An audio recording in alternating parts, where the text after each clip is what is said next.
So here's the truth about race and business. The thing is, when it comes to business, if you've been in business, like doing business with the general population, consumers, brick and mortar, that type of stuff, people gravitate to do business with people that they like. A lot of times in life, in general, things about relationships, right? So I always say that people don't quit businesses, people quit people. Same thing with customers. So when we're talking about race, we're not talking about individuals that are just simply going to buy a product. They're going to buy that person or the people or the environment or those that own the business. That's how it is. It's about relationships. So here's the thing. When people are able to use their commonalities, so we have women in business, we have veterans in business, and of course we have the whole thing about race in business. That will help grow your core audience, because the fact is, when you go into business, the people that have or see the likeness in you or the commonalities in you will do business with you first. Those are your early adopters. And the better that you become doing business and the more quality you're able to put into your company because you're generating customers and revenue, then you're able to properly acquire a diverse workforce and acquire a diverse customer base. That's typically how business works. It grows organically. It grows from people that see commonalities in you. So what's the problem? The thing is, society now has led us to believe, or led many people to believe, that there's no such thing as race in business, which is not true. The prejudices and the biases that people have, it doesn't just stop just because we're doing business. The government has done a decent job at making sure that businesses or public access type businesses or facilities have no type of racial bias connected to it. So people have adopted this idea or evolved into this mindset to believe that, well, there are no problems of race in business, simply because of the work that the government has done with the public access, or the race neutrality when it comes to us accessing certain places or congregating in certain places. But when you talk about private business, small businesses, businesses that are being started on a shoestring budget, those rules aren't typically the same. You have to be able to connect with individuals, find a likeness in customers in order for them to grow. So why does that become a problem? Well, the theme in this country now, and the cultural evolution in this country, says that there is no conversation, or should be no conversation, around race.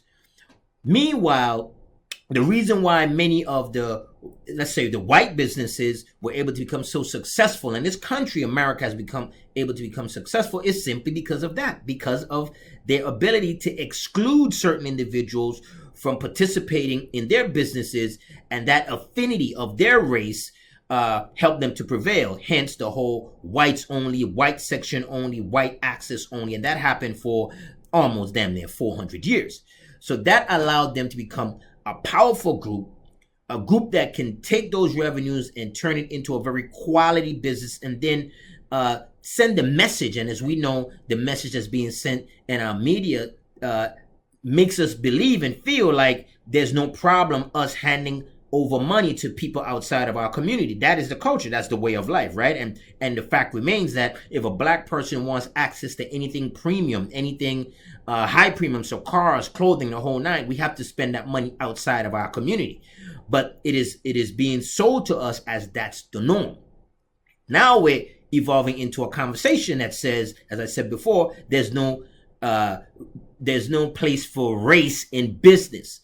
So now, instead of us being able to comfortably say black business, support black business, without it looking like a demonic movement or some type of subculture, has now become a more difficult thing for black businesses to grow, because in the minds of black people that have been conditioned and shaped by media, we believe that spending with a black business is actually supporting that black business, or it has become a charitable thing. Meanwhile, if we spend outside of our communities, we're just doing business. We're just doing things as usual. But when I spend with a business that has customers that look, employees that look like me or owners that look like me, I'm supporting them. So it's almost like a charitable thing, right? It's almost like we're giving money to the homeless, or we're going out to hug trees and help endangered species. And that's how we tend to look at our thing, rather than looking at our businesses as trying to copy what has made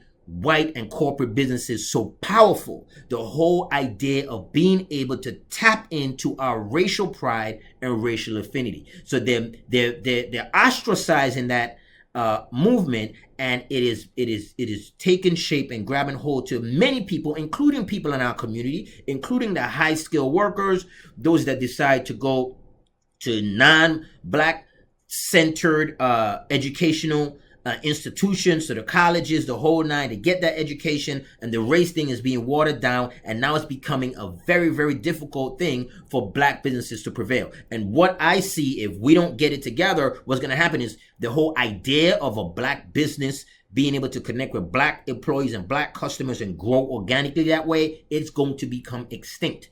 It's going to be such a taboo thing and such a vilified movement that black people are not going to want to do it. Black customers are not going to connect to it. What we're simply going to do is connect to the high quality and the faceless, raceless organizations, the corporate companies, the pharmacies and the grocery stores that no longer have to talk about race. But they no longer have to do that because they grew into that place. They grew into a very quality place with all the resources and all the funds, and they become very, very stabilized. And black businesses can get to that point too. However, in the beginning, we have to be able to connect to our customer base. So when I talk about these issues in Blackpreneurship, my latest book, Blackpreneurship, 50 Obstacles Black Entrepreneurs Face and How to Overcome Them, they're not some superficial type of obstacles. They're real obstacles that exist. And in many cases, the Blackpreneurs don't even know they exist. We don't even know that we're crippled by these certain things, and we don't know how to talk to our customers, connect to our customers. And the minute we think that if we say black owned or black business, it makes us feel like we're being divisive or separatist. Download my report, 7 of the Obstacles Black Entrepreneurs Face and How to Overcome Them.